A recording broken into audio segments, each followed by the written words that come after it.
Então agora nós convidamos o Dr. Leonardo Lopes Berg para moderar a palestra do Dr. Augusto Garcia.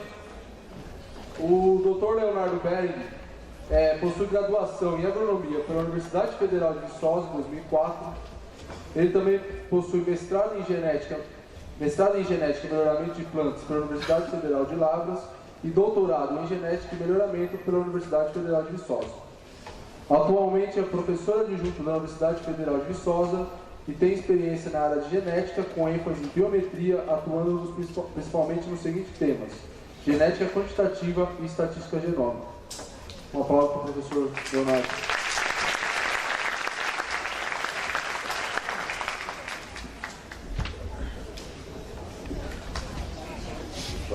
Bom dia a todos.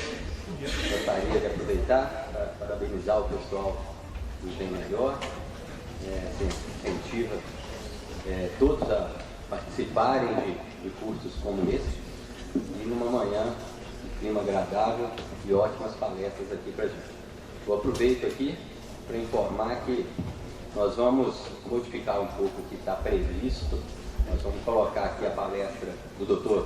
Antônio Augusto Franco Garcia, depois a gente coloca do professor Alexandre Coelho e no final nós abrimos perguntas para ambas as palestras, uma vez que o assunto é poliploide, vai ser uma boa oportunidade para confrontar mapeamento e seleção genômica em poliploide.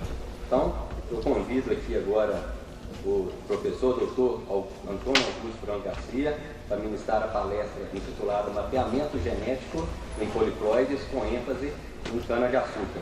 O Dr. Antônio Augusto Franco Garcia possui mestrado e doutorado em genética e melhoramento de plantas pelo Departamento de Genética da Escola Superior de Agricultura Luiz de Queiroz, a Exalc, da Universidade de São Paulo. Fez pós-doutorado em genética e estatística no Bioinformatics Research Center, no Departamento of Statistics da North Carolina State University em Harlem, USA.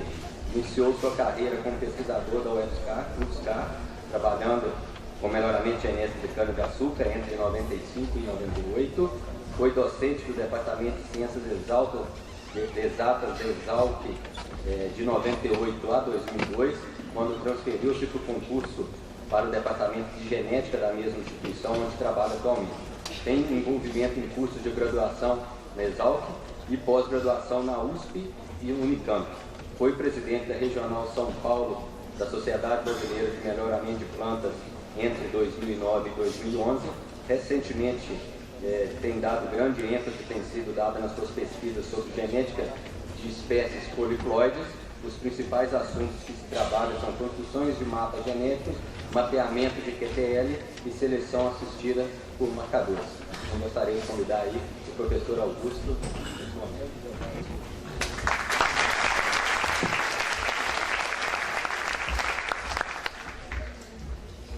Bom dia a todos. Eu gostaria de agradecer inicialmente a comissão organizadora, principalmente o Leonardo, que me enviou um e-mail e que cuidou tão gentilmente da vinda de todos nós para cá. É uma grande satisfação.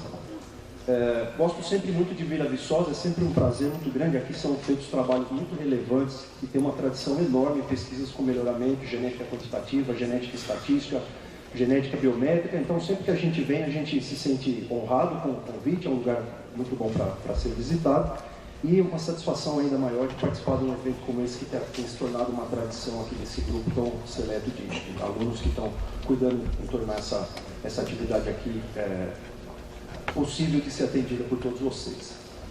Meu endereço e o meu e-mail está aqui para algum contato que vocês desejem fazer.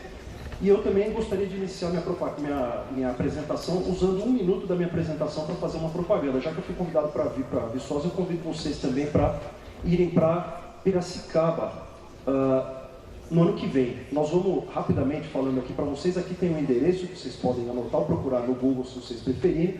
Nós vamos sediar em Piracicaba a edição brasileira do Summer Institute in Statistical Genetics, que é um instituto que ocorre há quase 20 anos nos Estados Unidos. Antes ocorria na North Carolina State University e agora mudou para a University of Washington. E nós vamos receber esse evento lá em Piracicaba para dar treinamento e para receber alunos de pós-graduação e docentes que tenham interesse em participar desse evento, né? Nós vamos ter módulos introdutórios de introdução à estatística para geneticista e de genética para estatísticos, para colocar, nivelar o pessoal que não sabe direito ou que não tem um embasamento tão sólido em uma das duas áreas, o que é muito comum, né, na área de estatística ou genéticas, e depois módulos que vão abordar os cursos bastante atuais, envolvendo mapeamento, modelo misto, association mapping, MCMC, genética quantitativa, dados de ômicas, etc, etc. Será um prazer receber os instrutores. Os nomes falam por si, né? Só tem pessoas aí que vocês devem conhecer, a maioria de nome aí, citando aqui o Dr. Bruce Lee, o Bruce Walsh, a Rebecca Dorje, Xiaoban Zheng e muitos outros aí que são pesquisadores.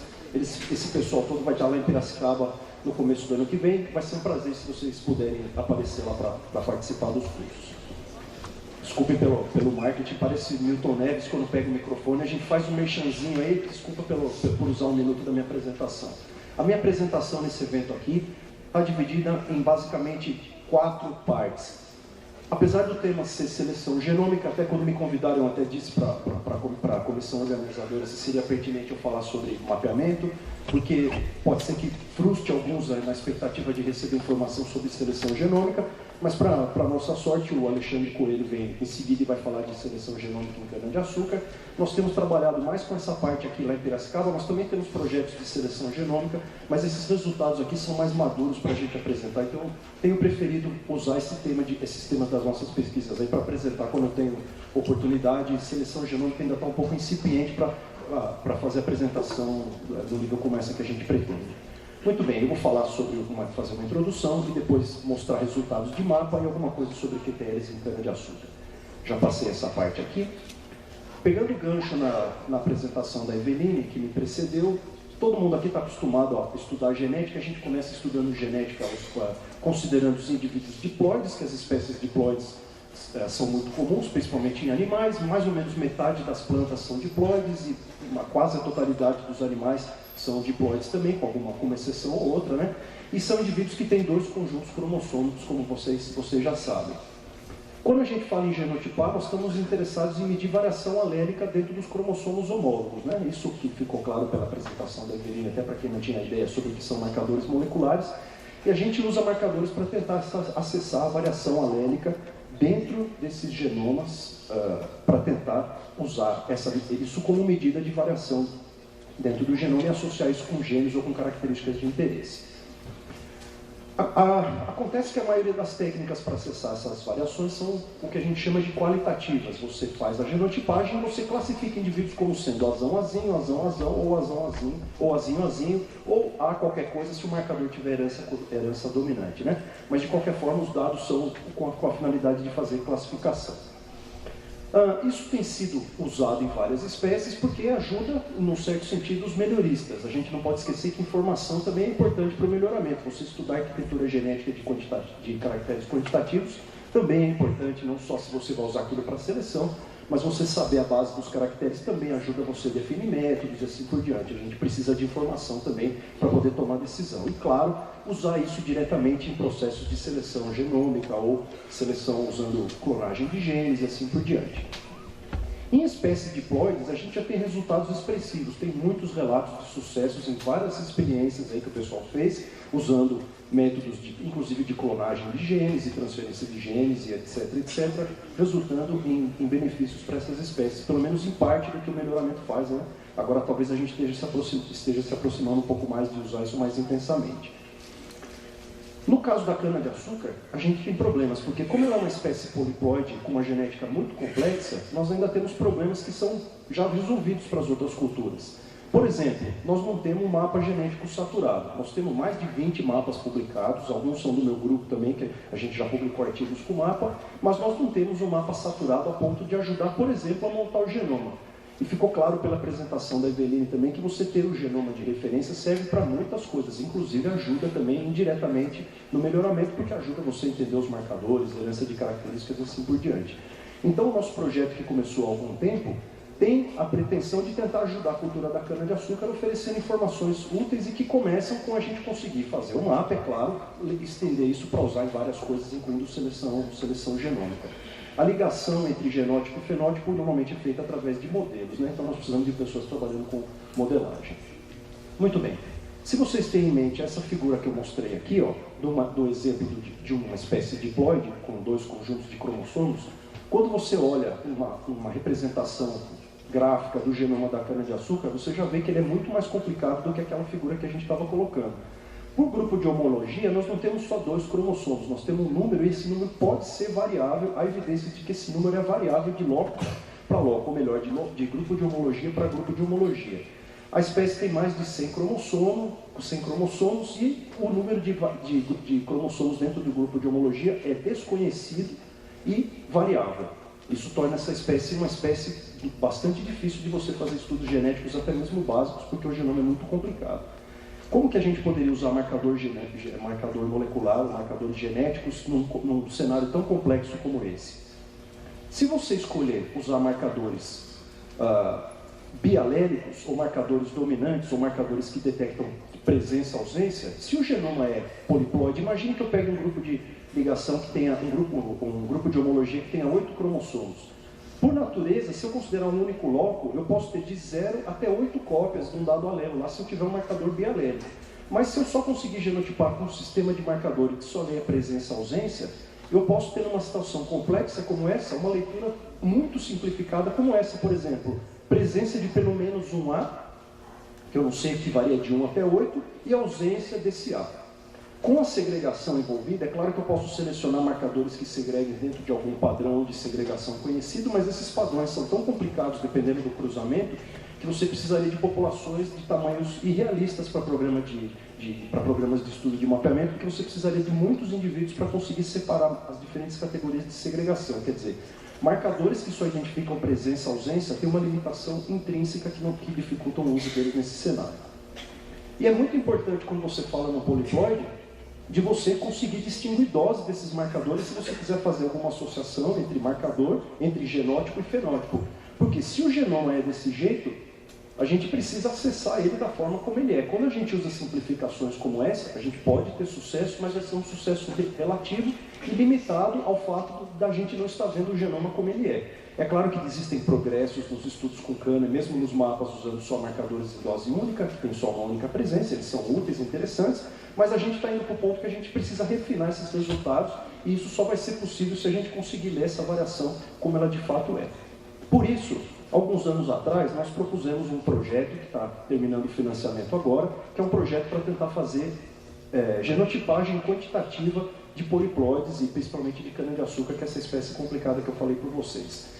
A ideia básica é que você tenha alguma maneira de medir a abundância dos dois alelos numa amostra. Quer dizer, se você medir a abundância relativa, por exemplo, eu tenho 6 cópias de A e 6 cópias de azão e 2 cópias de azinho num genoma octaploide, você está medindo a quantidade ou a dose desse alelo azão, e aí você está, na verdade, lendo esse genótipo da maneira como ele pode ser, em tese, aí, que é como o genótipo de um poliploide deve ser.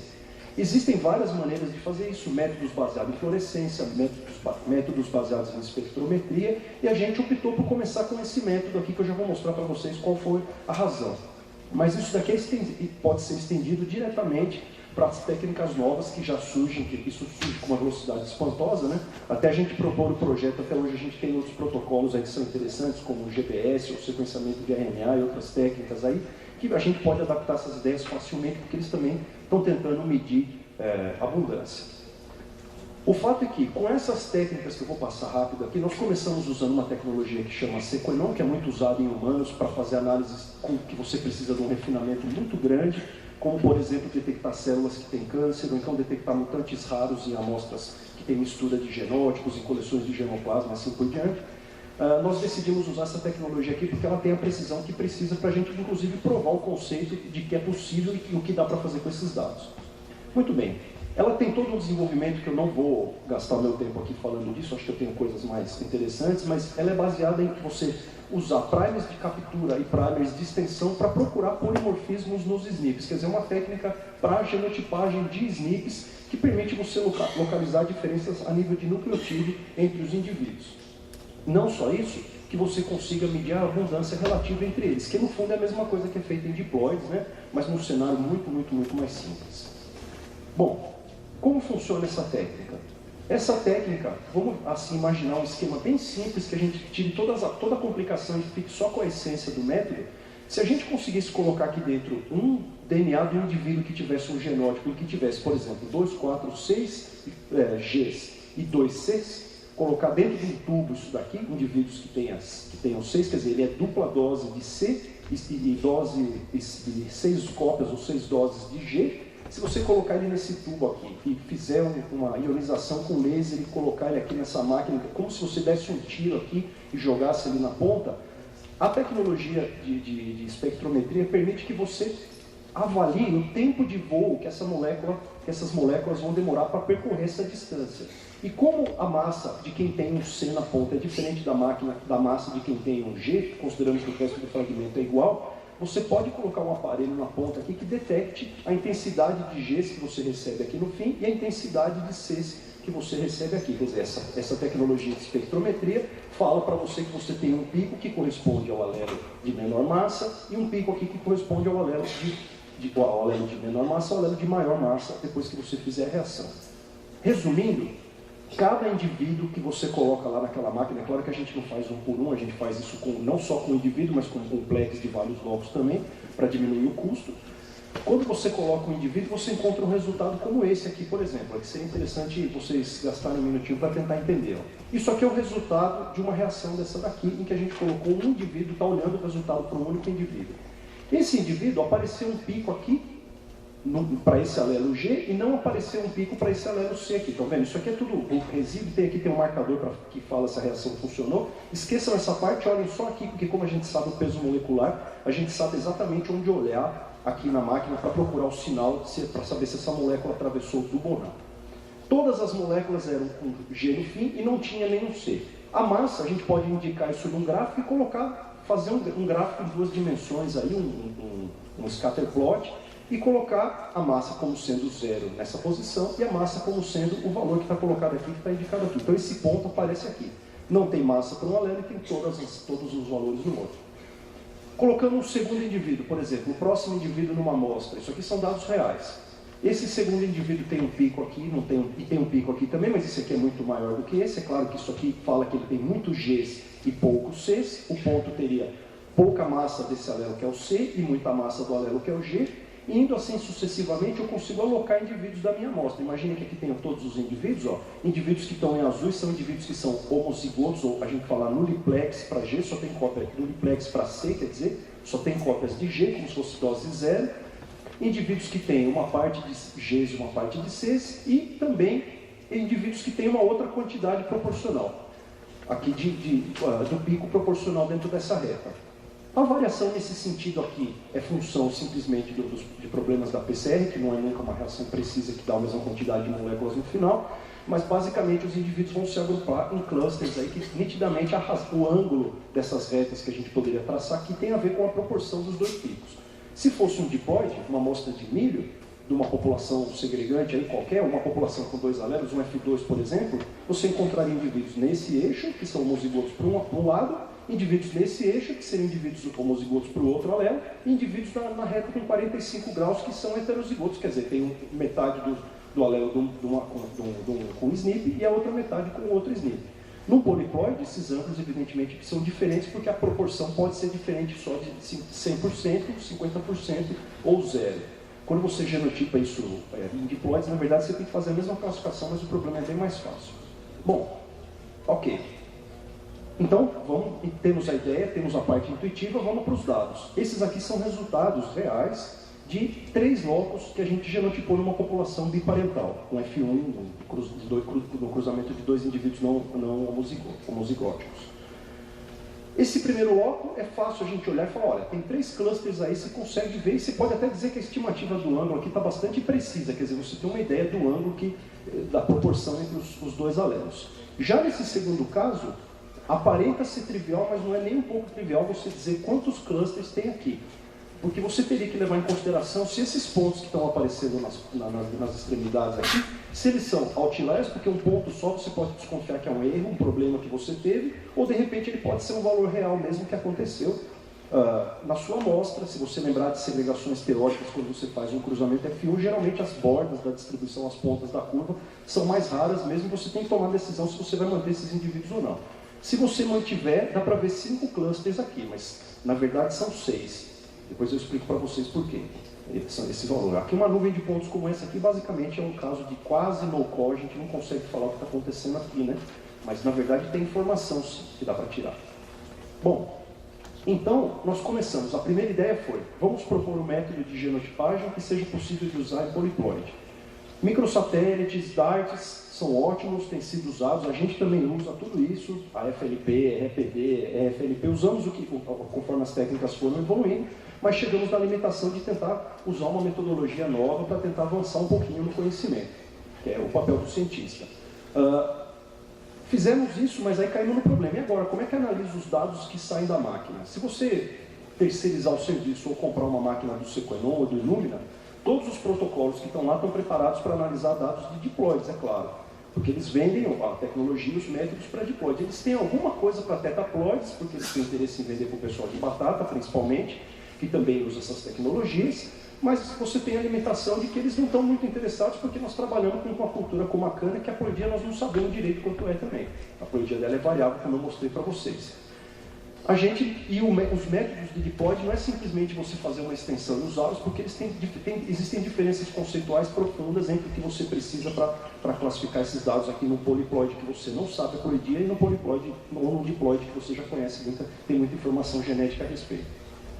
Isso motivou a gente a fazer esse trabalho aqui que foi publicado em 2012, na PLOS ONE, vocês podem, se tiverem interesse, podem olhar esse artigo, que é um método baseado em modelo gráfico, inferência bayesiana, para tentar fazer essa genotipagem quantitativa. Em outras palavras, para fazer o snip call dos dados que eu estou recebendo. Os dados saem da máquina, é trabalho nosso fazer esses dados serem úteis. O pessoal que trabalha no laboratório vai se frustrar muito, as agências financiadoras nem se falam, e os pesquisadores, com certeza mais do que todo mundo junto, de não conseguir usar os dados aqui para tirar nenhuma conclusão, ou usar uma técnica super poderosa para se limitar a fazer classificação de lobos, que tem a classificação óbvia, que já seria feita só batendo o olho, né? E jogar isso aqui tudo fora seria realmente um desperdício de tempo e recursos. Bom, qual é a ideia desse software? Esse software é baseado num modelo gráfico probabilístico que faz a conexão entre todo tipo de informação que você tem num cenário como esse que eu apresentei para vocês.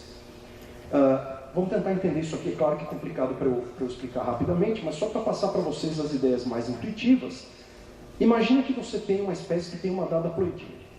Essa ploidia que você tem, ela condiciona os genótipos que você pode observar na população, é claro. Se for um indivíduo diploide, você pode observar só homozigoto recessivo, homozigoto dominante e heterozigoto, ou homozigoto de um alelo do outro, ou heterozigoto, melhor ainda, né?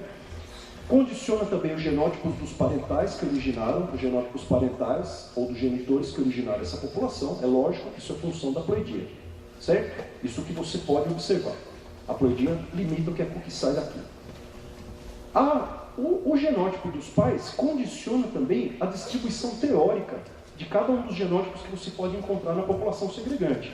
Se um pai, por exemplo, num diploide for azão azinho e o outro pai for azão azinho, a gente sabe disso desde o Mendel lá, que essa segregação teórica aqui é 1 para 2 para 1, que a gente vai esperar aqui dentro nessa população a distribuição teórica. Se for um octaploide e o pai tiver 2 cópias de um alelo, 6 do outro, o outro pai tiver 4 de um alelo e 4 do outro, teoricamente a gente consegue fazer a dedução de qual é essa distribuição. Não tentem fazer isso analiticamente ou fazer isso exaustivamente, que vocês vão gastar um tempão aí desnecessário, mas é possível fazer isso.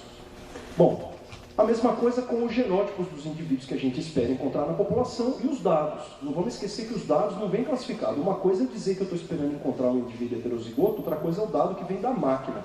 O dado que vem da máquina não vem classificado. Esse aqui é justamente o ponto onde a gente quer fazer a conexão. Eu quero colocar o dado aqui. Então eu tenho o dado dos pais, que é conectado com o genótipo que o pai deve ter, e tenho a mesma coisa, o genótipo dos pais, os genótipos na população, perdão, e o dado que vem dos genitores dessa população. Ele também precisa ser conectado com o genótipo dos genitores. Ok. Que mais? Tem ainda dentro da população, preciso fazer a conexão entre a distribuição teórica, os genótipos que eu encontro e a contagem dos indivíduos em cada uma das categorias. Se vocês lembram como eu comecei minha apresentação, eu falei que esse indivíduo que está aqui, ó, ou esses 2 indivíduos que estão nessa aparente nuvem aqui, a frequência deles dentro de cada nuvem também tem que ser levada em conta por um bom modelo de análise. A gente não pode ignorar que a gente espera número diferente de indivíduos dentro de cada categoria. E nas pontas da distribuição você espera menos indivíduos, então você não pode, para você considerar esse indivíduo outlier aqui, você tem que ter uma razão sensata para fazer isso. Precisa ter um critério estatístico muito bem definido para decidir se esse valor vai ficar o mesmo ou não na sua amostra. Esse modelo leva isso em conta fazendo essa conexão aqui. Bom, o que é, traduzindo esse modelo probabilístico, essa rede probabilística? É uma forma de fatorar uma densidade conjunta complicada, que tem todos os parâmetros de todas as distribuições. Conjuntamente, a gente precisa estimar várias coisas, incluindo a ploidia, o genótipo dos pais, o genótipo dos indivíduos na população. Isso quer fazer o SNP-Call, levando em conta todas as outras informações. Essa distribuição conjunta complexa, quando você assume um modelo como esse, que faz sentido biológico, você consegue fatorar essa distribuição em componentes menores que você consegue lidar com eles. E isso é o que essa distribuição aqui propõe. Eu não vou explicar aqui, não vai dar tempo, mas lidar com isso daqui requer uma estimativa do número bem menor de parâmetros, ou seja, torna mais eficiente o meu processo de estimação. Bom, tá. Isso colocado, feita essa fatoração, aí basta encontrar a maximum a posteriori solution, que é uma configuração que maximiza a probabilidade de eu ter observado essa rede, dada as evidências que são os dados que vêm lá da máquina do sequenão. Traduzindo, resumindo isso, qual é a combinação de ploidia, genótipo dos pais, genótipo dos genitores, contagem das categorias dentro de cada classe, junto com a distribuição teórica, que é mais provável de estar conectada com os dados que a máquina está me fornecendo. Entra uma parte complicada que eu vou passar rápido aqui, que não é o objetivo, mas a gente consegue montar essas distribuições de probabilidade condicional, fazendo algumas suposições, atribuir genótipos em várias categorias, considerando quais são os genótipos possíveis que eu posso fazer, a distribuição a priori de alguns dos parâmetros, a distribuição, a verossimilhança também de alguns nós, como por exemplo a conexão entre os dados e os genótipos. Acho que eu vou passar rápido isso aqui, que não vai dar, além de não dar tempo de eu explicar, vai ficar desinteressante. Mas basicamente, fazendo a conexão entre as distribuições, a gente consegue conectar os dados observados com o modelo que a gente está tentando ajustar. A primeira coisa que a gente fez foi pegar aquela nuvem de ponto e fazer uma projeção dela. Fazendo a projeção dessa nuvem, a gente já imagina que algumas propriedades emergem disso, porque a gente não imagina encontrar distribuições em que você tenha, por exemplo, alternância dos indivíduos nas classes. Isso é muito improvável de você observar num conjunto de dados. Isso já restringe o seu espaço de busca, tornando possível você fazer essa conexão. No caso da distribuição teórica, a distribuição hipergeométrica pode ser usada facilmente para você, a partir da ploidia e do genótipo dos genitores, você determinar qual é a distribuição teórica dos genótipos na população. Isso aqui é conhecida, também a mesma que o Mendel usou lá também, né, intuitivamente, para fazer a dedução dele. Estou passando rápido, mas você consegue, deixa eu ver aqui, isso, você consegue aqui dentro dessa matriz aqui que sai no final, quando você faz o produto desses vetores aqui, você consegue encontrar a probabilidade esperada, ou a probabilidade não é esperada, a probabilidade para cada um dos genótipos que podem estar segregando na sua população. Por exemplo, eu sei qual é a probabilidade naquela população de observar um genótipo que seja nuliplex pro alelo azão, ou seja, tenha só alelo azinho.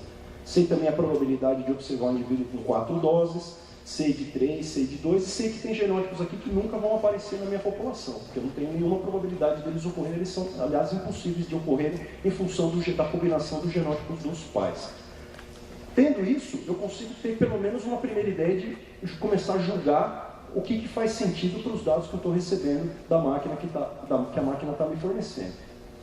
A distribuição teórica vou passar também, a parte de diferença exata que vou passar também, que eu vou dizer, mas basicamente nós conseguimos fazer a conexão entre o que a gente está, os resultados que estão vindo da máquina e aquele modelo que eu assumi.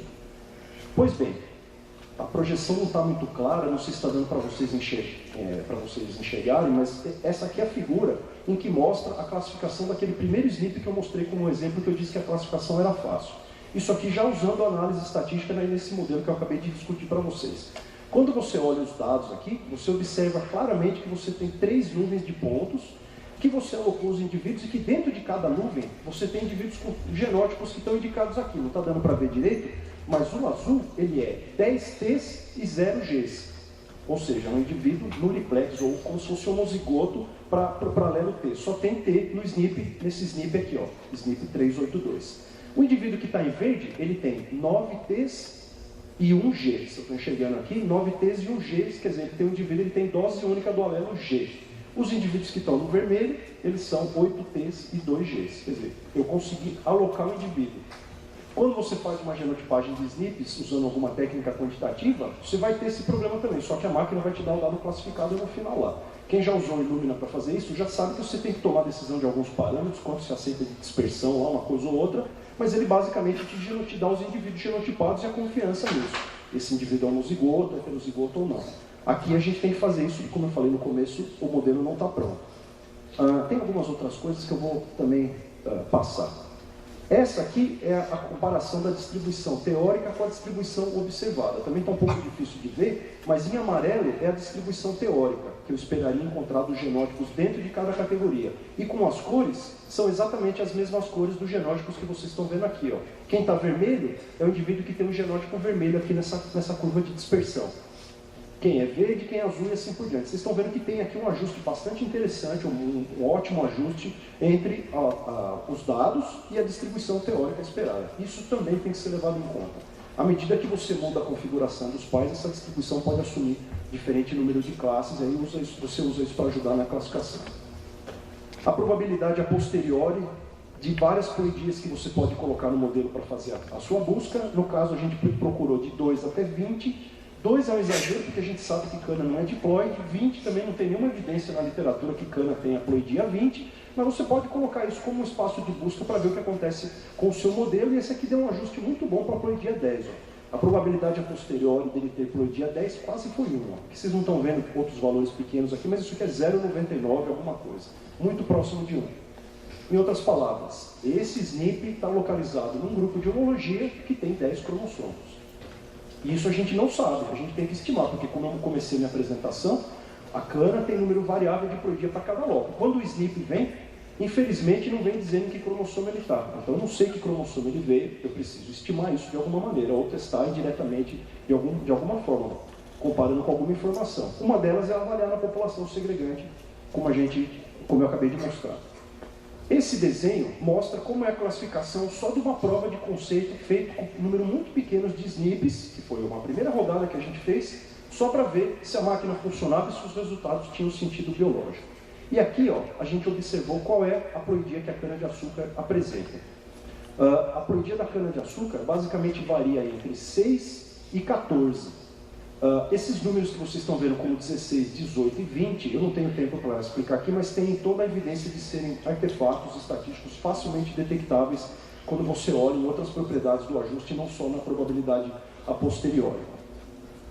Tem dados classificados em categoria A, B e C. O A são os dados de melhor qualidade, o B de categoria intermediária, o C de baixa categoria. Se você olhar os dados que são de baixa categoria, o que basicamente é um no-call, 5% dos resultados, são dados que você não vai conseguir fazer nenhuma classificação, você vai ver que os dados têm a tendência de colocar a ploidia lá em cima, falar que a ploidia é mais alta do que ela é. Quer dizer, isso aqui ajuda a gente a corroborar que esses valores aqui também são, se você olhar só como um critério, eles podem ser ditos como bons, mas a gente tem outras maneiras de julgar isso.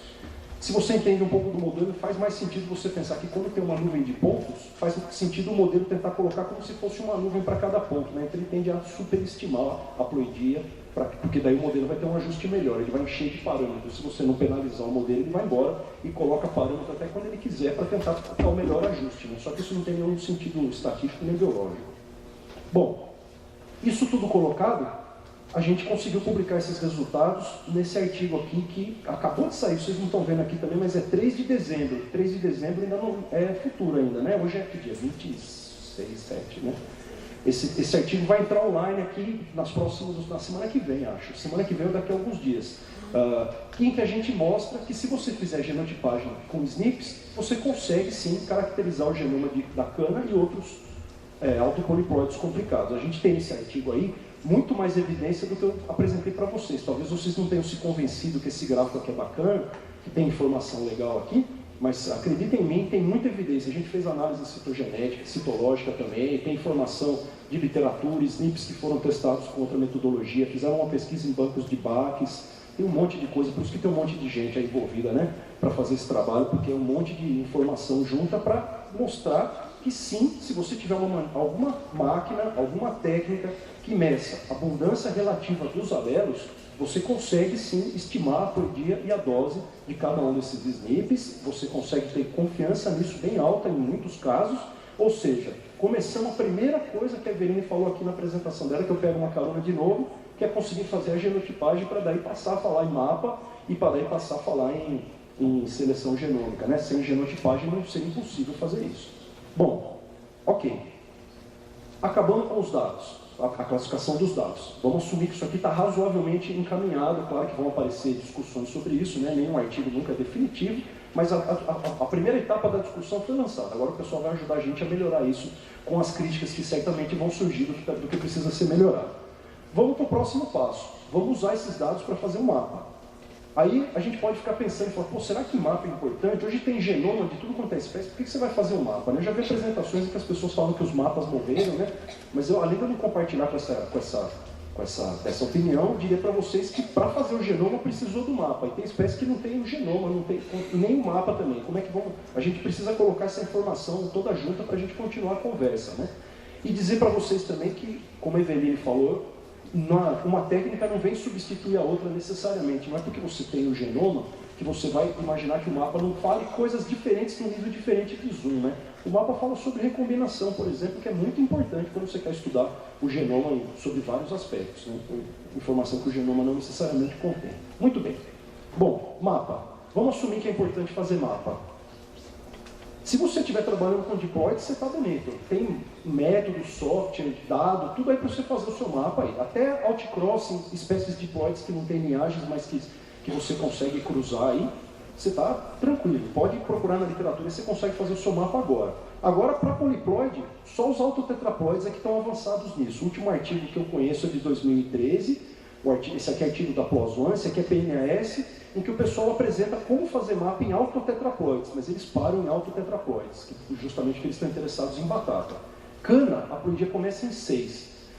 De 4 para 6, o pulo até que dá, mas de 6 para 8 já não dá mais, para você usar essas ideias aqui, simplesmente imaginando que você expandindo a ideia e o software dos caras, você vai conseguir fazer o seu mapa. Tem muito mais coisa complicada que fica escondida quando você não entende muito bem o que esses métodos fazem. Quer dizer, nós queremos fazer um mapa disso aqui, ó. Tá certo? Nós precisamos ter um método, então, para fazer isso. Usar os dados que a gente classificou para fazer mapa disso aqui. Vamos lá. Para cana, como eu falei no começo, tem muito mapa, mais de 20, usando marcador em dose única. Mas esses marcadores têm limitações. Uma delas é o baixo poder estatístico. Por isso que a maioria é uma amostra pequena do genoma, porque você joga os dados que não se ajustam ao seu modelo, quando na verdade o raciocínio teria que ser o inverso. Você tem que procurar um modelo e não jogar fora dado que não vai dentro da ideia do modelo. E se você assumir que uma espécie complicada como essa, ela tem um comportamento diploide no sentido estrito da palavra, é claro que você está fazendo uma simplificação que não faz muito sentido nos dias atuais. No começo era importante, mas hoje a coisa avançou. Bom, só para colocar para vocês notação aqui, eu não sei, eu tenho quanto tempo mais? Tem mais 10 minutos? Mais uns 10 minutos?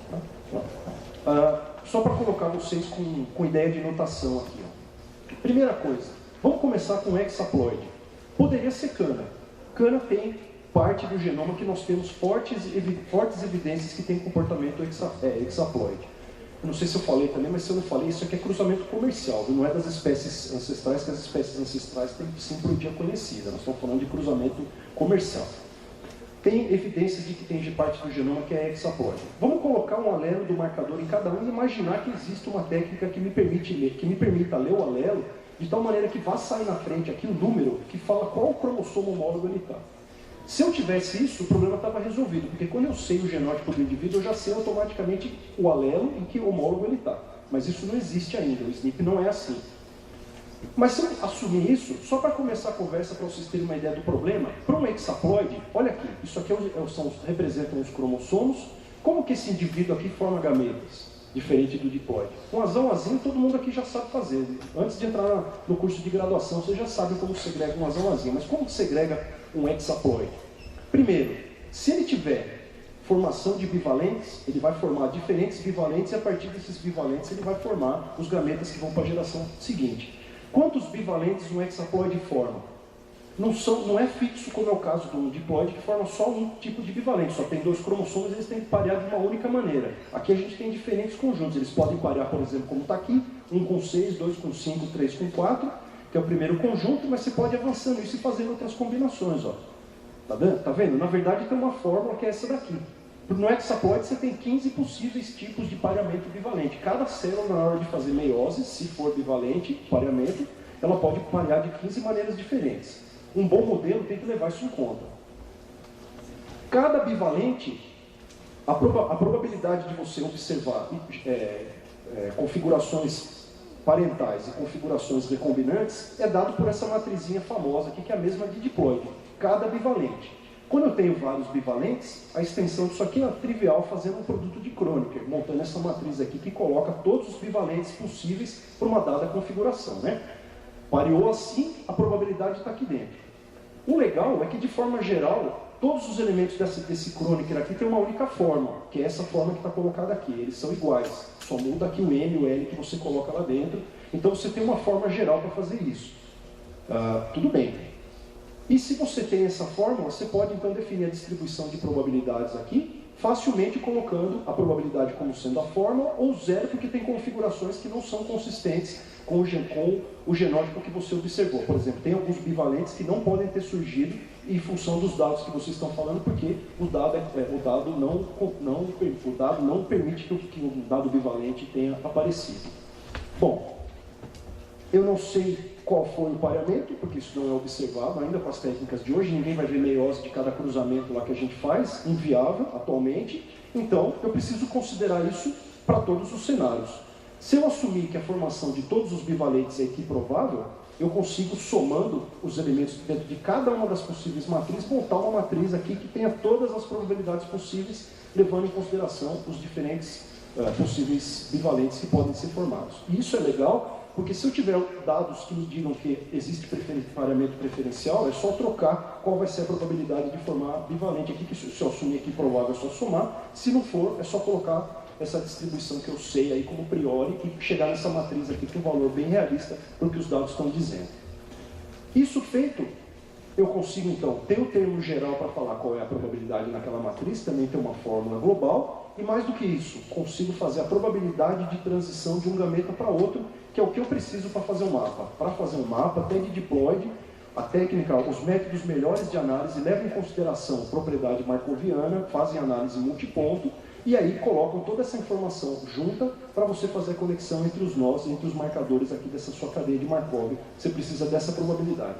Resumindo a história, um monte de conta, raciocínio, etc, etc, etc, chega nessa formulinha aqui que você permite que você estime, usando o processo markoviano, a distância e a ordem dos seus marcadores. Tem só uma coisinha, que é uma coisinha bem, falando de uma forma bem irônica, que é a questão dos marcadores não estarem revelando exatamente em qual dos cromossomos eles estão. Apesar do SNP ser legal, ele também tem restrição da informação que ele fornece, né? Então, olha, se eu soubesse a sequência, fazer a ligação entre os nós daquela cadeia de Markov seria trivial. Daqui para cá, daqui para cá, daqui para cá, daqui para cá, porque eu sei o genótipo do marcador. Só que o SNP, vou passar isso aqui, o SNP, ele é assim, ó. Ó, eu não sei se vocês enxergam, mas ó, o genótipo desse indivíduo é P1, P2, P3. Resumindo, ele tem um alelo que eu sei que está no homólogo 1, no homólogo 2 e no homólogo 3, tá certo? Só que o SNP vai revelar esse dado como sendo azão e azinho, sem falar para mim que o azão está no primeiro, que o azão está no segundo e que o azinho está no terceiro dos homólogos, porque o SNP vem dessa maneira o dado, ó, depois que você faz o SNP call com o software, com o supermassa. Você não sabe qual homólogo ele está. Então nós temos um estado escondido nessa cadeia. Existem possibilidades aqui dentro. E essas possibilidades são exatamente as fases de ligação. Uma vez que eu sei cada um dos SNPs onde ele estiver, aí acabou a construção do mapa. Para lidar com isso em cadeia de Markov, existem algoritmos já desenvolvidos que podem ser aproveitados. Um deles é o algoritmo de Viterbi, que está colocado aqui, que permite que eu passe esses estados todos aí e estime o estado oculto. Resumindo a conversa, eu consigo chegar nesse mapa aqui que vocês estão vendo.